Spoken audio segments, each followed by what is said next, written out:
നീലാംബരി. രചന നീലാംബരി. അവതരണം ഷാഹുൽ മലയിൽ. Editing Faisal C എന്ന് ഊഞ്ഞേരി. കുഞ്ഞെ ഇവിടെ നിൽക്ക്, ഞാൻ ഈ നനഞ്ഞാക്കൊന്ന് മാറ്റി കുഞ്ഞിനെ എടുക്കാനുള്ള കൊണ്ട് വേഗം വന്നേക്കാം.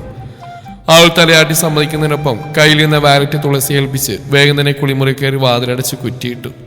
നനഞ്ഞ വസ്ത്രം മാറ്റി തുളസിക്കായി അവൾ കാത്തുനിന്നു. വൈകുന്നേരം കുളിക്കാൻ നേരം ചാലിച്ച മഞ്ഞളും രക്തചന്ദനവും ചേർത്ത് കൂട്ടേണ്ടതും ഒരിക്കൽ കൂടിയൊന്ന് കുളിച്ചാലെന്ന് തോന്നിപ്പോയി അവൾക്ക്. ഒരു കുസൃതിയോടെ മുഖത്തും ദേഹത്തുമൊക്കെ ഭദ്രയുടെ സൗന്ദര്യക്കൂട്ട് വാരിത്തേച്ച നിമിഷം തന്നെയാണ് മാറാനുള്ള വസ്ത്രവുമായി തുളസി വന്നത്. കുഞ്ഞെ ഓരോന്ന് വാരിത്തേച്ച് കളിച്ചുകൊണ്ടിരിക്കാതെ വേഗം കുളിച്ച് കയറാൻ നോക്ക്, മഴ തോർന്ന് നിൽക്കുക, ഇനി വല്ല അസുഖവും വരുത്തി വെക്കണ്ട. തുളസിയുടെ വർത്തമാനം കേട്ട് നീലാംബരൻ ചിരിച്ചു. തുളസിക്കുട്ടിക്ക് സൗന്ദര്യക്കൂട്ടിന്റെ മണം കിട്ടിയല്ലേ കൊച്ചു കള്ളി. കസ്തൂരി മഞ്ഞളിന്റെ മണം 7 വീടിനപ്പുറം മണക്കുമെന്ന, വേഗം കുളിച്ചാട്ടെ. ഒരു ചിരിയോടെ തുളസി നീലാംബരിക്കായി കാത്തു നിന്നു. തന്റെ സ്വഭാവം തുളസിക്ക് നന്നായിട്ട് അറിയാം. പിന്നെ സമയം കളയാതെ അവൾ കുളിച്ചു കയറി. തുളസി കൊണ്ടുവന്ന ചുവന്ന നിറത്തിലുള്ള ധാവണിയിൽ നിന്നും ബ്ലൗസും പാവാടയും മാത്രം ധരിച്ചുകൊണ്ട് ഇരുട്ടിലേക്ക് അവൾ ഇറങ്ങിയ നിമിഷം തന്നെ തലയിലെ ആസ്നാദിപ്പൊടി തിരുമ്മിക്കൊടുത്തു തുളസി. ഒറ്റത്തോർത്തിൽ മുടി പുറകിൽ കെട്ടിവെച്ച ശേഷം ധാവണി ഷോള് ഭംഗിയിൽ ചുറ്റി പിൻ ചെയ്തു അവൾ. മോൾക്ക് കഴിക്കാൻ എടുക്കട്ടെ, സമയം 9 കഴിഞ്ഞ്, വല്ലതും കഴിച്ച് വേഗം പോയി കിടന്നുറങ്ങിക്കോ. ഏയ് എനിക്കൊന്നും വേണ്ട തുളസിക്കുട്ടി, നൈവേദ്യം കഴിച്ച് വയറ് നിറഞ്ഞു. ഭദ്രയെ കയറി കണ്ട ശേഷം അവരുടെ കവളിൽ അമർത്തി മുത്തി അവൾ ആ മുറിയിൽ നിന്ന് പുറത്തേക്ക് ഇറങ്ങി. തന്റെ മകളുടെ സന്തോഷം നിറഞ്ഞ പുഞ്ചിരിയോടെ ഭദ്ര നോക്കിക്കണ്ടു. മുറി വിട്ടിറങ്ങുമ്പോൾ നീലാംബരി കാണുന്നത് അടുത്ത മുറിയിൽ നിന്നും ഷർട്ടിന്റെ കൈ മടക്കിക്കൊണ്ട് ഇറങ്ങി വരുന്ന മുകുന്ദനെയാണ്. നീലാംബരിയെ കണ്ടതും അവൻ അവൾ അടിമുടിയെന്ന് നോക്കി. അവൻ എങ്ങനെയാണ് നിന്നെ ഇങ്ങനെ തുറന്നു വിടാൻ തോന്നുന്നത്? കേട്ട് കഴിഞ്ഞിന്റെ പിറ്റേന്ന് വന്നല്ലേ നീ? ഞാനോ മറ്റാവണം ഉണ്ണാനും ഉറങ്ങാനും സമ്മതിക്കാൻ നിന്നെ എന്റെ മുറിയുന്ന. തികച്ചും വശമായ അവന്റെ പതിഞ്ഞ സ്വരം മുഴുമിക്കാൻ സമ്മതിച്ചില്ല തത്തൻ. മുകുന്ദ പെട്ടെന്ന് വാ, ബാബും കൂട്ടിനും വള്ളടി തുടങ്ങി. വായിക്കാൻ ഒരു തുള്ളി കിട്ടിയില്ല, കൊഞ്ചിക്കലൊക്കെ പിന്നെ ആവാം. തൽക്കാലം നീലാംബരി മോള് പുതച്ചു മൂടി ഉറങ്ങിക്കോ, നല്ല മഴയും തണുപ്പൊക്കെ അല്ലേ. അതിന് കുറ്റിയിടാൻ മറക്കണ്ട. അല്ല, ഒന്നും ഉണ്ടായിട്ടല്ല കേട്ടോ, മുകുന്ദന് ഇനി വരത്തൊന്നുമില്ല. അഥവാ വന്നാലും കുറ്റം പറയാനൊക്കെ തണുപ്പൊക്കെയല്ലേ. ഏത്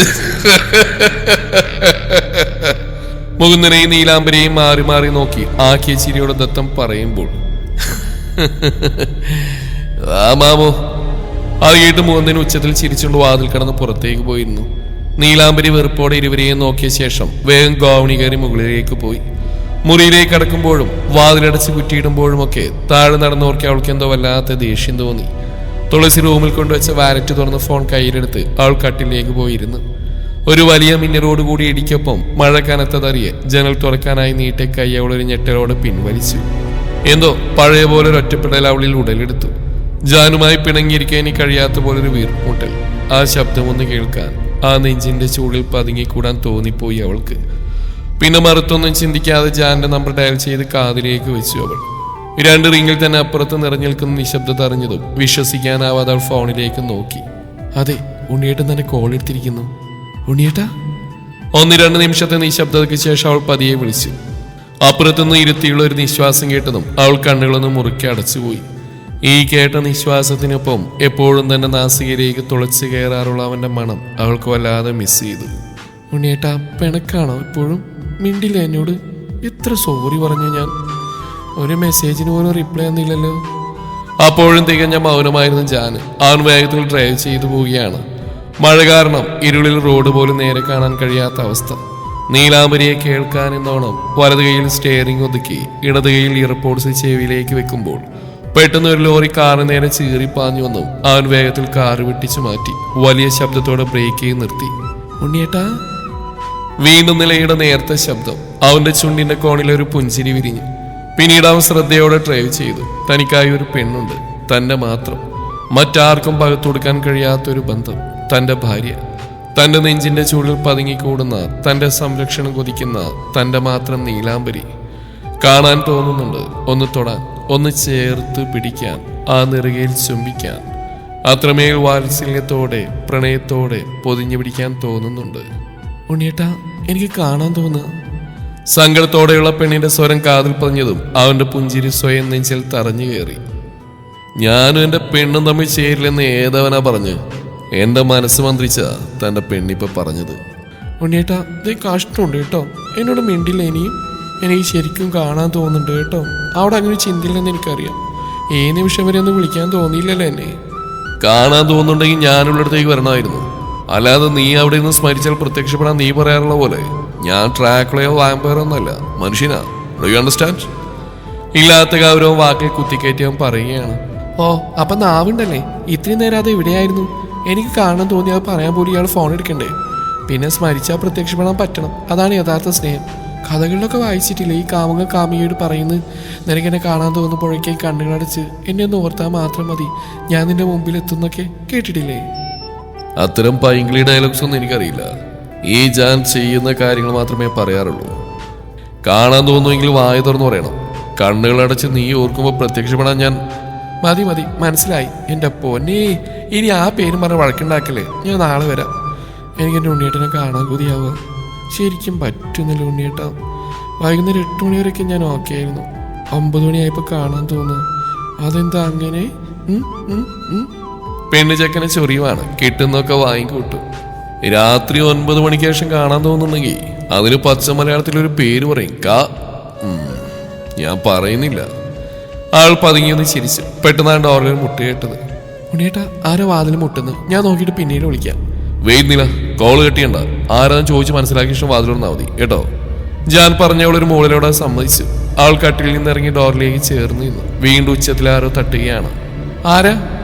ഞങ്ങളാ, വാതിലൊക്കെ. മായുടെയും ലാവണിയുടെയും കടുപ്പിച്ചുള്ള ശബ്ദമാണ്. അവൾ ഫോൺ കെട്ടിയാൽ തന്നെ വാതിൽ തുറന്നു. എന്താ? നിന്നെ താഴെ നിന്റെ മുത്തച്ഛൻ അന്വേഷിക്കുന്നു. നീ ഇല്ലത്തമ്മയാണല്ലോ, നിന്നെ വിളിക്കാൻ വന്നാലേ ഒക്കത്തുള്ളൂ. ഒരു പുച്ഛത്തോടെ പറഞ്ഞ ശേഷം ലാവണി ഗോവണി ഇറങ്ങി. പുറകെ നീലാംബരിയും തൊട്ടുപുറകെ മായും ഇറങ്ങി. എന്താ നീലാംബരി, ഒറ്റ ദിവസം കൊണ്ട് നിന്നെ ആ ചേട്ടന് മടുത്തോ? കെട്ടുകഴിഞ്ഞ പിറ്റേ ദിവസം കുറ്റിയും പറിച്ചു വന്നല്ലേ നീ? മായയുടെ പറച്ചിൽ കേട്ടിട്ടും അവൾ മൈൻഡ് ചെയ്യാൻ പോയില്ല. നിന്നോടാ ചോദിച്ച്. അതെ, നിന്റെ ഫസ്റ്റ് നൈറ്റ് കഴിഞ്ഞോ? അവൻ എങ്ങനെയുണ്ട്? ഔട്ടാണോ? വീണ്ടും പരിഹാസം നിറഞ്ഞ മായയുടെ ചോദ്യത്തിന് ഇത്തവണ അവൾ മറുപടി പറഞ്ഞു. കഴിഞ്ഞിട്ടില്ല, ഞാൻ വിളിക്കാം. അപ്പൊ വന്നാ മതി, കാണിച്ചു തരാം പോരെ? ഓ, ഞാൻ വരാം, വിളിച്ചാ മതി. ഒരു ചിരിയോടെ മായും മറുപടി പറഞ്ഞു. മോളെ, തലമുറകളായി കൈമാറി വന്ന ആഭരണ പെട്ടിയായത്. ഇതിന്റെ അടുത്ത അവകാശി നീയാ കുട്ടിയെ. കൊണ്ടുപോയി സൂക്ഷിച്ച് വെക്ക. നാളെ വെളുപ്പിന് ഞാൻ സരോജിനിയെയും കൊണ്ട് ആശുപത്രിയിലേക്ക് പോകും. അവളുടെ ആഗ്രഹ ജീവിച്ചിരിക്കുമ്പോ തന്നെ ഇത് കൈമാറണം എന്നുള്ളത്. ഇപ്പൊ തുറന്നു നോക്കണ്ട, മുറിയിലേക്ക് കൊണ്ടുപോക്കോളൂ. അവസാന വാചകം പറയുമ്പോൾ ഭാർഗവൻ നായർ നോക്കിയത് തങ്ങളെ നോക്കി നിൽക്കുന്ന കൽപ്പനയും ലാവണിയും മായയുമാണ്. മുത്തശ്ശ, എനിക്കെന്തിനാ ഇതൊക്കെ? മുത്തശ്ശിക്കൊന്നും സംഭവിക്കില്ല. ഇത് മുത്തശ്ശിക്കുള്ളല്ലേ? വേണ്ട കുട്ടി, ഒന്നും പറയണ്ട. അടുത്ത അവകാശി നീയാ. അത് കഴിഞ്ഞാ നിന്റെ മകളോ മരുമകളോ, പിന്നെ അവരുടെ മക്കള്. അങ്ങനെയാ അതിൻ്റെ ഒരു കണക്ക്. കുട്ടി പോയിക്കോളൂ. പെട്ടി സൂക്ഷിച്ച് വെക്കുക. ഭർത്തൃ വീട്ടിൽ ചെല്ലുമ്പോൾ ഉണ്ണിക്കുട്ടനെ ഏൽപ്പിക്കണം. പോയി കിടന്നുറങ്ങിക്കോളൂ. ഒന്നും മിണ്ടാതെ പെട്ടി കയ്യിൽ വാങ്ങി അവൾ സരോജിനി മുത്തശ്ശിയെ നോക്കി. എല്ലാം കേട്ടുകൊണ്ടുള്ള കിടപ്പാണ്. മുഖത്തൊരു പുഞ്ചിരിയുണ്ട്. ഒന്നും പറയാൻ തോന്നിയില്ല അവൾക്ക്. ആഭരണ പെട്ടിയുമായി മുറി വിട്ടിറങ്ങി നീലാംബരി ഗോവണി കയറുന്ന നോക്കിന്ന് വെള്ളമിറക്കി കൽപ്പന. ഡി, നിന്റെ കയ്യിലിരിക്കുന്ന ഈ സാധനത്തിനെ എന്റെ മോനെ അവന്റെ ഭാര്യ അവകാശികളാ, അത് മറക്കണ്ട. നീ തിരികെ പോകുമ്പോ എനിക്കിതൊക്കെ ഒന്ന് കാണണം. ആളൊന്നും മിണ്ടിയില്ല. വേണൽ ഇത് മുഴുവൻ ഞാൻ തന്നേക്കാം, കണ്ണിന് മുമ്പിൽ വരാൻ പാടില്ലെന്ന് അവൾക്ക് പറയണമെന്നുണ്ടായിരുന്നു. ഇത്രയും കാലം ഈ കിളയുടെ നിഴലായി നടന്നിട്ടൊരു തരി പൊന്നു പോലും തന്നില്ല തനിക്ക്. കൊടുക്കില്ല ഞാൻ ഇവൾക്ക്, തട്ടിയെടുക്കണം. കൽപ്പന ഓർത്തുകൊണ്ട് വെട്ടിത്തിരിഞ്ഞ് നടന്നു. നീലാംബരിക്ക് ഇപ്പം അതൊന്നും ആയിരുന്നില്ല മനസ്സിൽ. പൊന്നിനേക്കാളും പണ്ടത്തേക്കാളും വിലമതിപ്പുള്ള ഒരുവൻ ഫോണിന്റെ അങ്ങേതലകൾ കാത്തു നിൽപ്പുണ്ട്. പെട്ടി മേശമേൽ വെച്ച് വാതിലടച്ച് കുറ്റിയിട്ടുണ്ട്. ആൾ കട്ടിൽ വന്നിരുന്നു. ഉണ്ണിയേട്ടാ, ഒന്ന് മോളുക മാത്രമേ ചെയ്തുള്ളൂ. താൻ ഫോൺ വഴിയെല്ലാം വ്യക്തമായി കേട്ടതാണ്. പോയില്ല അല്ലേ? എവിടേക്ക്? അല്ല, കോള് കെട്ടിയത് പോയില്ലല്ലേ എന്ന്. ഉണ്ണിയേട്ടൻ എവിടെയാ? ഞാൻ ഡ്രൈവിംഗിലാ. എന്താ? പിണക്കൊക്കെ മാറിയോ? ഇല്ല. അവന്റെ ഗൗരവത്തിന് കുറവില്ലെന്ന് തോന്നി അവൾക്ക്. അവളിലൊരു കുസൃതി മിന്നി. ഫോണിലൂടെ ആവുമ്പോൾ എന്തും പറയാലോ. താനിപ്പോ പറയാൻ പോകുന്ന കാര്യം നേരിട്ട് പറഞ്ഞാൽ തന്റെ വായടപ്പിക്കാൻ ഉണ്ണിയേട്ടൻ അറിയാമെന്ന് ഓർത്തു അവൾ. ഉണ്ണിയേട്ടാ, പിണക്കം മാറ്റട്ടെ ഞാൻ? അവനെ ചുണ്ടിലൊരു ചിരി മിന്നി. എങ്കിലും ഗൗരവം മാറ്റിവെക്കാൻ പറ്റില്ലല്ലോ. ഗൗരവത്തോടെ തന്നെയാണ് അവന്റെ ചോദ്യം. എപ്പോഴും എനിക്കല്ലേ ഉണ്ണിയേട്ടൻ പണിഷ്മെന്റ് ഇരുന്ന് എന്നോട് പിണങ്ങിയതിന് ഞാനൊരു പണിഷ്മെന്റ് തരാൻ പോവാ. തരട്ടെ? ഉണ്ണിയേട്ടാ, ഐ ലവ് യു. എനിക്ക് നിങ്ങളെ ജീവനാ ഉണ്ണിയേട്ടാ. എന്തു മുതലാണെന്ന് അറിയാം? അന്ന് ഓഫീസില്... സ്റ്റോപ്പ് ഇന്നില്ല, പറയരുതെന്ന് ഞാൻ പറഞ്ഞല്ലേ. എന്നെ വെറുതെ ദേഷ്യം പിടിപ്പിക്കാൻ പോയി കിടന്നുറങ്ങാൻ നോക്ക്. ഇല്ല, ഉറങ്ങില്ല ഞാൻ. മനസ്സിലുള്ള ഇഷ്ടം പരസ്പരം പറയാതെ വിവാഹം വരെ എത്തിയില്ലേ. എനിക്കത് തുറന്നു പറയണം, പറഞ്ഞേ പറ്റൂ. അല്ലേ തന്നെ ഇഷ്ടമാണെന്ന് അറിയാലോ. അതെങ്ങനെ എനിക്ക് തോന്നി തുടങ്ങിയെന്ന് ഞാനിപ്പോൾ പറയുന്നില്ല. എന്താ കുഞ്ഞുനാൾ മുതലേ സ്വപ്നത്തിൽ. നീല, നീ പറയില്ല. ഞാൻ ആഗ്രഹിക്കുന്ന സമയത്തല്ല ഞാനോ നീ ഒന്നും പറയില്ല. ഇങ്ങനെ ഫോണിലൂടെ പറയാനായിരുന്നെങ്കിൽ എനിക്ക് നിന്നെ അടുത്തിട്ടിപ്പോൾ പറയായിരുന്നല്ലോ നില. പറഞ്ഞോ ഞാൻ. എനിക്ക് വേറെ ഒരുപാട് പറയാനുണ്ട് നില. ഇയാളുടെ മനസ്സിലുള്ള എനിക്ക് മാത്രമല്ല എല്ലാവർക്കും അറിയാം. So I love you, I love you, I love you. ഉണ്ണിയേട്ടനെ ഇഷ്ടപ്പെടും മുന്നേ തന്നെ എനിക്ക് ഉണ്ണിയേട്ടനെ ഇഷ്ടമായിരുന്നു. പറയാൻ കഴിയാതെ ഉള്ളിലൊതുക്കിയതാണ് ഞാൻ. പെട്ടെന്നാണ് ഡോർ വീണ്ടും മുട്ടുകേട്ടത്. ഉഫ്, ഈ ലാവണിയും ആയും കൊണ്ട് ഞാൻ തോറ്റു. അടുത്ത് ഇനി എന്താണാവോ? കട്ടിയല്ലേ ഉണ്ണിയേട്ടാ, പ്ലീസ്. ഇനി പിണങ്ങുന്നത് കാണാൻ എനിക്ക് വയ്യ. ഞാൻ ആരാ നോക്കട്ടെ. ഫോൺ ചെവിയിൽ ചേർത്ത് വെച്ച് തല കൊണ്ട് ഷോൾഡറിൽ സപ്പോർട്ട് ചെയ്ത് ദേഷ്യത്തോടെ തന്നെ അവൾ ഡോർ വലിച്ചു തുറന്നു. മുന്നിൽ നിൽക്കുന്ന ആളെ കണ്ടത് അവളൊന്ന് ഉച്ചത്തിൽ ഏങ്ങിപ്പോയി. ചാൻ ഇടത് കൈ ഉയർത്തി ചുമരിൽ പിടിച്ചുകൊണ്ട് വലത് കൈയാൽ ഫോൺ ചെവിയോട് ചേർത്ത് പിടിച്ച് അതേ കൈയുടെ ചെറുവിരൽ തുമ്പ് കടിച്ചുകൊണ്ട് അവളെ തന്നെ നോക്കി ഒരേ നിൽപ്പാണവൻ. ഉണ്ണിയേട്ടാ, എന്താ ഈ നേരത്ത് വരുന്നു പറഞ്ഞില്ലല്ലോ അല്ലേ? നീലാംബരി അത്യാവശ്യം കിടന്ന് വിക്കി. ആ നിമിഷത്തെ പകപ്പ് വിട്ടതും അവൾ വേഗം അവൻ്റെ ഇടയിലൂടെ നോണ്ട് പുറത്തേക്ക് ഇറങ്ങി പരിസരമൊക്കെ നോക്കി.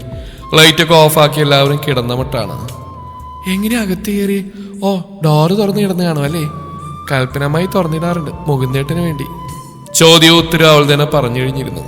വാ അമ്മ, അല്ല മുത്തശ്ശിയെ കാണണ്ടേ?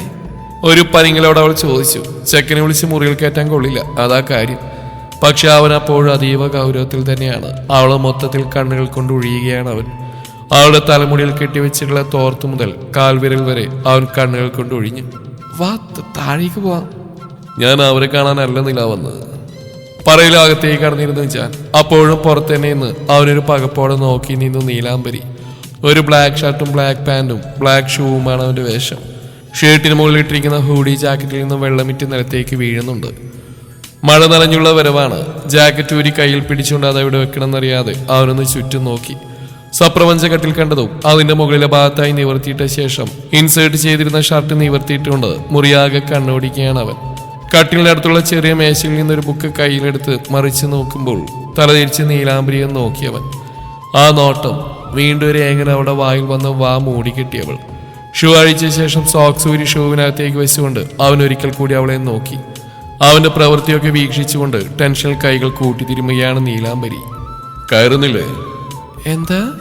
ഒന്നും മനസ്സിലാവാത്ത പോലെ കുട്ടി നിഷ്കളങ്കമായി ചോദിച്ചു പോയി.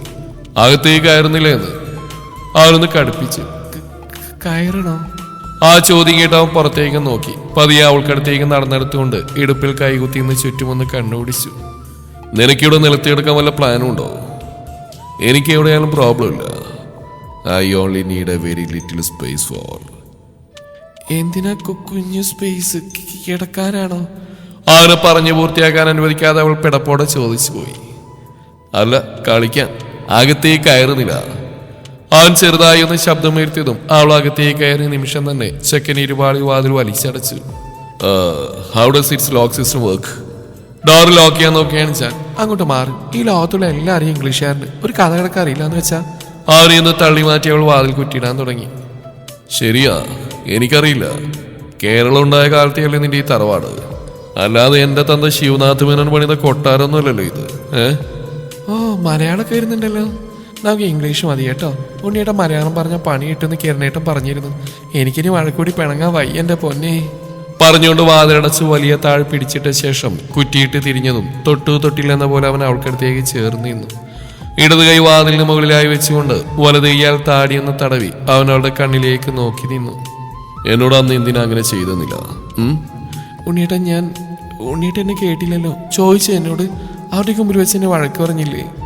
ദേഷ്യം വന്നാൽ ഞാൻ ആരെയും കേൾക്കില്ലെന്നില്ല. അതങ്ങനെയാ. അത് കേട്ട് അവൾ മുഖം കുനിച്ച് നിന്നു. ഇനി പറ, ഞാൻ നിന്നെ കേൾക്കാനാ വന്നത്. ഈ നൈറ്റ് മുഴുവൻ നിന്നെ ഞാൻ കേട്ടോ പോരെ? ആരും മുഖത്തോക്കി അവളൊന്ന് സംഭവിച്ച കാര്യങ്ങൾ വള്ളിപുള്ളി വിടാതെ പറഞ്ഞു കേൾപ്പിച്ചു. ശ്രീയമ്മയുടെ മനസ്സിൽ ആവരാതിയാണ് തന്നെ ശ്രീയുടെ മുറിയിൽ കിടക്കാൻ പ്രേരിപ്പിച്ചെന്ന് പറഞ്ഞുകൊണ്ട് അവൾ അവന്റെ മുഖത്തേക്ക് നോക്കി. പോട്ടെ, ഞാൻ വാഷ്റൂമിൽ ഉണ്ടായിരുന്നില്ല. ഒന്ന് നോക്ക് ചെയ്ത് ആ കാര്യം പറഞ്ഞ ശേഷം നിനക്ക് പോവായിരുന്നില്ലേ?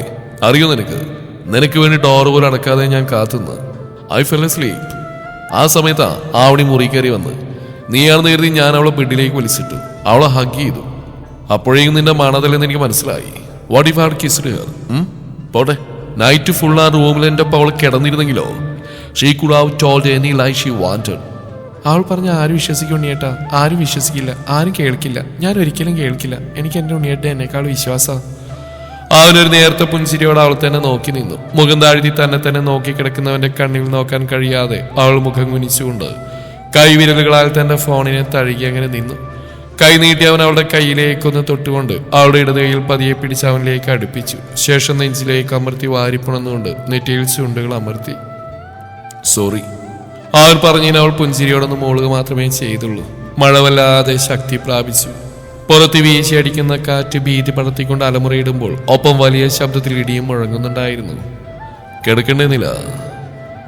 തന്നെ പുൽകിക്കൊണ്ട് നിൽക്കുന്നവളുടെ കാതിലായി പതിയാവും പറഞ്ഞതും അവളുടെ നെഞ്ചിലൊരു പിടച്ചിൽ അനുഭവപ്പെട്ടു. മുഖമുയർത്തി അവന്റെ മുഖത്തേക്ക് നോക്കിയതും ആ വെള്ളാരം കണ്ണുകൾ അവളെ കൊത്തി വലിക്കും പോലെ അവൾക്ക് തോന്നി. അവന്റെ മുഖം അവളിലേക്ക് താഴ്ന്നു വന്നതും താൻ പോലും അറിയാതെ ആർത്തിയോടെ പുറത്തേക്ക് വരുന്ന തന്റെ ശ്വാസോച്ഛ്വാസത്തെ അവൾ തടഞ്ഞു വെച്ചുകൊണ്ട് ഉമിനീരിറക്കിപ്പോയി.